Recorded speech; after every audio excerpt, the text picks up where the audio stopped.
என்னிடத்திலே தலைவர் அம்மையார் ஜெயலலிதா அவர்கள் நம்மவர்களை பிடித்து பிடித்து சிறையில் போட்டாலும் கடற்கரையில் என்னை கண்டுகொள்ளவில்லை. 5 ஆண்டுகள் அவர் ஆட்சியில் எனக்கு வர வேண்டியதெல்லாம் தடையின்றி வந்து கொண்டிருந்தது. என்ன வந்தது? மருந்து, மாத்திரை, ரத்த பொட்டலங்கள், அரிசி, பருப்பு, எண்ணெய், பெட்ரோல், டீசல், மண்ணெண்ணெய், இது போன்றது. ஆனால் இவர் நம்மவர் தமிழின தலைவர் என்கிறார்களே, இவர் வந்துவிட்டால் என்றால் கடற்கரையை சுத்தமாக இறுக்கி மூடிவிட்டார்.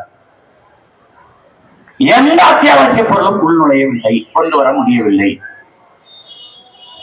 அதனால் நீங்கள் பேசி பாருங்கள், கடற்கரையில் ஏதாவது ஒரு ஓரத்தை தளர்த்தி விட சொல்லி என்றார்.